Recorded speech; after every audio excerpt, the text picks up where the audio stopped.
ہوگی وہ میں الگ سے اس کا ذکر کر دوں گا جیسے میں آٹے میں کروں گا۔ جو آفیشیل اس وقت پاکستان بیورو اسٹیٹسٹک کی ویب سائٹ ہے وہ یہ کہتی ہے کہ آٹے کی 20 کلو کا جو تھیلا ہے وہ اوسطاً پاکستان کے اندر 1619 روپے کا بک رہا ہے۔ وہ اور بات ہے کہ اس وقت یہ کہاں بک رہا ہے یہ کسی کو نہیں پتا۔ کراچی کے اندر تقریباً 2500 روپے کا ہوا ہے، جہاں 15 کلو آٹا جو مل رہا ہے وہ اسلام آباد کا میں آپ کو بتا سکتا ہوں وہ 1800 روپے سے اوپر جا چکی ہے قیمت۔ لیکن چلیں ہم جیسے میں نے کہا صرف وہ اعداد و شمار استعمال کریں گے جو حکومت کے شائع کردہ ہیں۔ 1619 روپے اور ایک سال پہلے یہ تھا 1168 روپے، یعنی 39% اضافہ۔ پھر آپ کی چاول پہ آ جائیں، چاول کی 1 کلو کی قیمت 103 روپے، ایک سال پہلے 75 روپے، یعنی 37% اضافہ۔ دودھ 149 روپے، ایک سال پہلے 114 روپے، 31% اضافہ۔ کھانے پکانے کا تیل، خوردنی تیل، پچھلے سال 5 کلو جو ڈبہ تھا اس کی قیمت 2057 روپے تھی، اب 2727 روپے، 33% اضافہ۔ مسور کی دال اب 260 روپے، پچھلے سال 208 روپے، 25% اضافہ۔ پیٹرول کی قیمت 216 روپے، پچھلے سال 141 روپے، 53% اضافہ۔ ڈیزل کی قیمت 229 روپے، پچھلے سال 139 روپے، یعنی 65% اضافہ۔ یہ اضافہ اگر آپ دیکھیں تو اوسطاً تقریباً 35 سے 40% کا اضافہ آپ کو نظر آ رہا ہے۔ بنیادی چیزیں جو استعمال کرتا ہے ایک غریب انسان، ایک متوسط طبقے کی زندگی گزارنے والا انسان، اور یہ کس سال ہو رہا ہے؟ پچھلے سال اگر آپ کو یاد ہو تمام دنیا میں ایک مہنگائی کی لہر آئی ہوئی تھی۔ کورونا کے بعد جب واپس معیشت دنیا کی کھلنی شروع ہوئی، پاکستان میں تو الحمدللہ ہم نے بند ہونے نہیں دی تھی، لیکن باقی دنیا کے اندر معیشت بند ہوئی، جب وہ کھلنی شروع ہوئی تو اشیاء کی کمی واقع ہوئی، سپلائی چینز جو ہیں وہ ڈسرپٹ ہوئیں، اور اس کی وجہ سے تمام دنیا کے اندر ایک مہنگائی کا طوفان آیا جس کو کموڈٹی پرائس سپر سائیکل بھی کہا جاتا ہے ٹیکنیکل اصطلاح کے اندر۔ لیکن وہ تو پچھلے سال کے آخر تک ختم ہونا شروع ہو گیا تھا۔ اس سال تو قیمتیں نیچے آتی رہی ہیں۔ مثلا میں آپ کو بتاؤں کہ کھانے پکانے کی تیل کی، خوردنی تیل کی میں نے آپ کو بتایا کہ قیمت جو ہے وہ 33% بڑھ چکی ہے پاکستان میں پچھلے سال کی نسبت، لیکن اسی عرصے کے اندر پچھلے سال سے بین الاقوامی منڈی کے اندر خوردنی تیل کی قیمت آدھی ہو گئی۔ بین الاقوامی منڈی میں خوردنی تیل کی قیمت آدھی ہو گئی اور پاکستان میں 33% اضافہ ہو گیا۔ اسی طریقے سے میں نے آپ کو بتایا کہ ڈیزل کی قیمت پاکستان میں 65% اور پیٹرول کی قیمت میں 53% اضافہ ہوا، جبکہ عالمی منڈی کے اندر جو پیٹرول کی یا آئل کی پرائس تھی وہ اس وقت کوئی $110 کے قریب چل رہی تھی، اور وہ اب کم ہو کے وہ 80، کبھی 75 پہ آ جاتی، کبھی 80، کبھی 85، تقریباً اوسطاً $80 کے ارد گرد گھوم رہی ہے۔ یعنی عالمی منڈی میں جس وقت قیمتیں اوپر تھیں تو پاکستان میں قیمتیں کم تھیں، یا پاکستان میں قیمتیں بڑھ گئی ہیں جبکہ عالمی منڈی کے اندر چیزیں کم ہو رہی ہیں۔ پاکستان میں قیمتیں کیوں اس وقت اتنی نہیں بڑھی تھی جتنی عالمی منڈی کے اندر بڑھی تھی؟ یہ بھی مجھے یاد ہے، اس وقت میں نے پریس کانفرنس کی تھی، بڑی تفصیل سے تمام دنیا کے ساتھ تقابلی جائزہ کر کے دیا تھا۔ اس کی وجہ یہ تھی کہ عمران خان عوام کے ووٹ لے کر آیا ہوا تھا، اور اس کو عوام کا اس کے دل میں درد ہے، اس لیے تمام فیصلے ہو رہے تھے کہ کس طریقے سے میں عوام کو اس مہنگائی کے بوجھ سے بچا سکوں جو ایک غیر معمولی عالمی صورتحال پیدا ہوئی ہے، اس سے کیسے بچایا جائے۔ جس کو یہ حکومت کیا کہتی ہے؟ اس کو یہ کہتی ہے بارودی سرنگیں۔ عوام کو ریلیف دینے کو کہتے ہیں بارودی سرنگیں، اور عوام کے اوپر مہنگائی کا بوجھ ڈالنے کو کیا کہتے ہیں؟ یہ مشکل فیصلے۔ اللہ تعالیٰ ان کو ہدایت دے۔ لیکن جیسے میں نے کہا کہ اوسطاً تقریباً عام انسان کے استعمال کی چیزیں جو ہیں اس کے اندر تقریباً 35% کا اضافہ آپ دیکھ چکے۔ بجلی کی قیمت جس طریقے سے بڑھی ہے وہ آپ دیکھ چکے، تقریباً دگنے ہو گئے ہیں بجلی کے ریٹس۔ گیس کی قیمت جس طریقے سے بڑھائی گئی ہے۔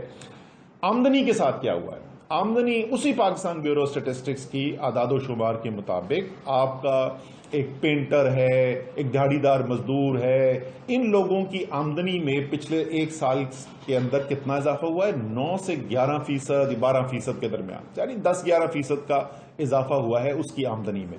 اخراجات میں 35% سے زیادہ اضافہ، آمدنی میں 10-11% اضافہ. یعنی اگر ہم ایک شخص یہ مثال کے طور پر لیں کہ پچھلے سال دسمبر میں اس کی آمدنی 30,000 روپے تھی اور اس کے اخراجات بھی 30,000 روپے تھے، وہ ایک مشکل سے سفید پوشی کی زندگی گزار رہا تھا اور وہ اپنا جو اس کی بجٹ ہے گھریلو اس کو پورا کرتا تھا، تو اس کے اخراجات میں پچھلے ایک سال کے اندر 10,000 سے 11,000 روپے کا اضافہ ہوا اور اس کی آمدنی میں 3,000 سے 3,200 300 روپے کا اضافہ ہوا ہے. یعنی اس کی آمدنی اور اس کے اخراجات کے اندر 7 سے 8,000 روپے کا فرق آ گیا ہے.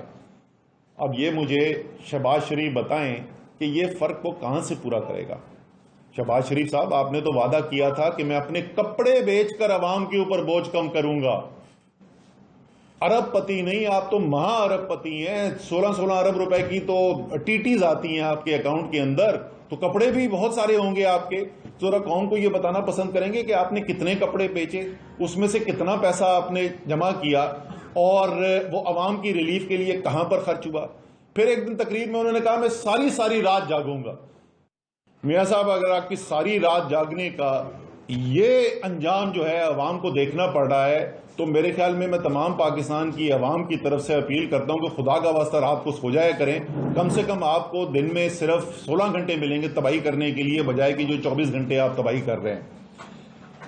اس کے بات یہاں پر بھی بدقسمتی سے ختم نہیں ہوتی. آگے حالات کس طرف جا رہے ہیں؟ یہ میں نے بھی آپ کو آمدنی کا ذکر کیا. یہ ان خوش قسمت لوگوں کے لیے ہے، ان دہاڑی دار مزدوروں کے لیے ہے، ان ملوں میں کام کرنے والوں کے لیے ہے جن کے پاس ابھی تک روزگار ہے. جس طریقے سے فیصلے کیے گئے ہیں اور معیشت کے پہیے کو جام کیا گیا ہے، باقاعدہ بریک لگا کر جام کر دیا گیا. کسی ارب پتی بزنس مین سے، کسی بڑے کاروباری سے جا کے آپ بات کریں اور ان سے پوچھیں گے. کراچی میں رہنما تحریک انصاف اسد عمر نیوز کانفرنس کر رہے تھے. ان کا کہنا تھا کہ بنیادی استعمال کی چیزیں پچھلے سال کی نسبت مہنگی ہو چکی ہیں. انہوں نے یہ بھی کہا کہ اس سال دنیا بھر میں قیمتیں نیچے آتی رہی ہیں، مگر اس کا اثر پاکستان میں نہیں دیکھا گیا. پاکستان میں 35% مہنگائی بڑھی ہے، جبکہ عام آدمی کی آمدنی میں صرف 10 سے 11% اضافہ ہوا ہے. موجودہ حکومت کو بھی انہوں نے تنقید کا نشانہ بنایا. انہوں نے کہا کہ شہباز شریف کی جانب سے بڑے دعوے کیے گئے تھے کہ عوام کو ریلیف دیا جائے گا، مگر کوئی وعدہ بھی وفا نہیں ہو سکا. اس کی ان پٹ جو ہے وہ کس طریقے سے اوپر چلی گئی ہیں اور اس کی آمدنی میں ساتھ اضافہ نہیں ہو رہا، فصلیں خراب ہو گئی ہیں، وہ ایک اور بدحالی کا شکار ہے. لیکن شہر کے اندر کہاں سے آتی ہے روزگار؟ سب سے بڑا شہر میں روزگار کا ذریعہ ہوتا ہے کنسٹرکشن انڈسٹری. کنسٹرکشن انڈسٹری کے کوئی براہ راست اعداد و شمار جو ہے وہ فوری طور پر نہیں آتے ہیں. عمومی طور پر سیمنٹ کی سیل جو ہے اس کو دیکھا جاتا ہے کہ اس سے پتہ چل جاتا ہے. آپ کو ظاہر ہے سیمنٹ کو گھر میں رکھنے کے لیے تو لیتا نہیں ہے، سیمنٹ لے رہا ہے تو اس کا مطلب کوئی کنسٹرکشن ہو رہی ہوگی. اگر سیمنٹ زیادہ بک رہا ہے اس کا مطلب کنسٹرکشن زیادہ ہو رہی ہے، سیمنٹ کم بک رہا ہے تو اس کا مطلب کنسٹرکشن کم ہو رہی ہے. سیمنٹ کی سیل جو ہے وہ اس سال کے پہلے 4 ماہ کے اندر 18% کم ہوئی ہیں بنسبت پچھلے سال کے. یعنی تقریباً 5واں حصہ کم ہو گئی ہے کنسٹرکشن. یہ 5واں حصہ یاد رکھیں، کنسٹرکشن کے اندر بہت بڑی تعداد کے اندر تقریباً تمام لوگ جو کام کر رہے ہیں وہ کوئی لمبی ملازمت کے اوپر نہیں ہے. اس دن کی دہاڑی کا کام ملتا ہے تو اس کو اجرت ملتی ہے، اس دن اگر دہاڑی نہیں لگتی ہے تو وہ خالی ہاتھ گھر جاتا ہے. سوچیں کس بڑی تعداد کے اندر دہاڑی دار اس وقت بے روزگار ہو رہا ہوگا.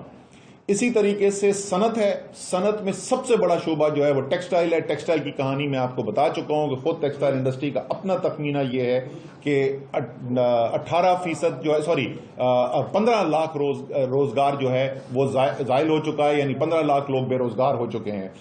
آٹو بہت بڑا سیکٹر بن گیا پاکستان میں. اس کا اسمبلی کا سیکٹر جو ہے لاکھوں لوگ اس کے اندر مزدور کام کرتے ہیں.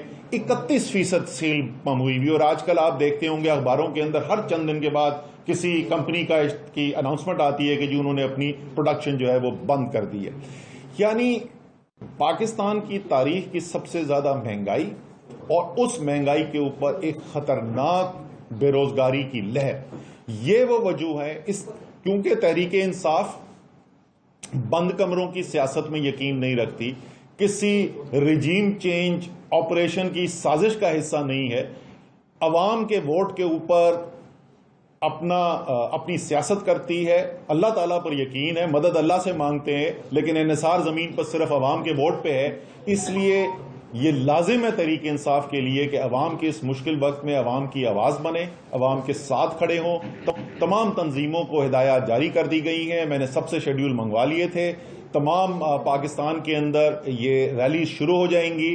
سندھ کے اندر تھوڑا سا ایک مختلف طریقہ یہ کر رہے ہیں کہ ہم نے ایک ممبرشپ کیمپین یہاں پہ لانچ کی ہوئی ہے. اس کے علاوہ حیدرآباد, کراچی کے اندر مقامی حکومت کا الیکشن بھی ہونے والا ہے. اگر یہ پھر نہ بھاگ گئی, یہ بزدل لوگ پہلے 3 دفعہ بھاگ چکے ہیں. جس طرح آپ نے تماشا دیکھا کل اسلام آباد میں کس طریقے سے یہ بھاگے ہیں, توہین عدالت کر کے بھاگ گئے ہیں. تو یہاں پر ممبرشپ کیمپینز لگے ہوئے, ممبرشپ کیمپس لگے ہوئے. انہی ممبرشپ کیمپس کے اندر ہم جو ہے یہ جو احتجاجی مظاہرے جو ہیں اسی کے ساتھ مل کر یہاں پر بھی کریں گے. 1 تاریخ آج سے یہ شروع ہو جائیں گے پاکستان میں, اور تمام تفصیل جو ہے اس کی تنظیمیں جو ہے ہماری مکمل کر چکی ہیں. انشاءاللہ تعالی جیسے میں نے کہا کہ نیا سال شروع ہوا ہے, اچھی امید کے ساتھ شروع کرنا چاہیے, اور امید یہی ہوگی کہ وہ فصل گل جس کو کبھی زوال نہ دیکھنے کو ملے, جیسے احمد ندیم قاسمی کی دعا تھی, اسی دعا کے ساتھ اس سال کو شروع کرتے ہیں. انشاءاللہ تعالی بہتر دن آئیں گے. یہ امپورٹڈ رجیم سے چینج کی سازش کی پیداوار حکومت جو ہے یہ جلد ختم ہوگی, اور پاکستانی قوم جو ہے 22 کروڑ عوام فیصلہ کریں گے کہ پاکستان کی ذمہ داری اپنے ہاتھوں میں لینی ہے. بہت شکریہ. خدا کرے کہ میری عرض پاک خدا کرے کہ میرے عرض پاک فصل گل جسے اندیشہ ہے زوال. مہنگائی کا آپ نے ذکر کیا, رجیم چینج آپریشن کا ذکر کیا. گزشتہ آپ کے جو دور تھا اس میں ایک فیض آپریشن اور ایک باجوہ آپریشن بھی تھا, اور ڈاکٹر تھی. خان صاحب کبھی ان کی تعریف کرتے تھے, اب ان کی جو ہے وہ مخالفت بھی کر رہے ہیں, بڑی بتا رہے ہیں. تو اس وقت کیا وجہ تھی کہ وہ باجوہ ڈاکٹرائن بہت اچھی تھی اور فیض آپریشن اچھا تھا؟ اچھا, یہ بڑی بار بار مجھ سے یہ سوال کیا جاتا ہے. بھیا اس سے تو صرف یہ ثابت ہوتا ہے کہ عمران خان اچھے کو اچھا بولتے ہیں, برے کو برا بولتے ہیں. وہ اس بنیاد پر فیصلے نہیں کرتے ہیں کہ ساڈا بندہ کون ہے اور کون ہماری ٹیم کے لیے کھیل رہا ہے. جو آپ اقدام کریں گے جو ملک کے لیے بہتری پہ ہوگا تو آپ اس کی تعریف کریں گے. اگر لوکس سے مقابلہ کرنے کے لیے, کووڈ سے مقابلہ کرنے کے لیے اور ایسے کاموں میں جنرل باجوہ معاونت کریں گے, پاکستان کی قوم کی بہتری ہوگی, اس میں اس کی تعریف کی جائے گی. اگر وہ ایسا فیصلہ کریں گے جو پاکستان کی بہتری میں نہیں ہوگا تو اس پہ تنقید کی جائے گی. اس میں اتنی پریشانی کی کیا بات ہے؟ ایک نیریٹو یہ بھی بن رہا ہے کہ کراچی شہر میں متحدہ قومی موومنٹ کو ایک کیا جا رہا ہے, اور وہ بالخصوص یہ بیانیہ بن رہا ہے کہ پی ٹی آئی کا جو 14 سیٹیں وہ کلیم کرتے ہیں کہ ہماری چھینی گئی ہیں, اس کے رد عمل اور اس چیز کو جو ہے وہ کر رہے ہیں. اس پہ کیا کہیں گے سر؟ اچھا جی, پہلی بات تو وہ جو چھینی گئی ہیں نا, یہ ہمیں بڑے ہمارے دوست کہتے تھے. مجھے ابھی تک یاد ہے میری آخری پریس کانفرنس میں سے ایک تھی اسلام آباد میں رجیم چینج کامیاب ہونے سے پہلے, اور اس میں نے کہا تھا کہ کر لیا ہے متحدہ نے اپنا فیصلہ, اب ہم نکلیں گے کراچی کی سڑکوں پر اور ہم دیکھیں گے کہ کس کا بیانیہ کراچی یقین کرتا ہے اور کس کا نہیں کرتا, اور کس کی سیٹیں چھینی گئی تھیں اور کس کی سیٹیں نہیں چھینی گئی تھیں. بھیا ابھی تو کوئی بہت پرانی بات نہیں ہوئی ہے. 2 مہینے پہلے الیکشن ہوئے ہیں. پہلے محمود مولوی صاحب میرے ساتھ بیٹھے ہوئے, ان کا الیکشن ہوا ہے.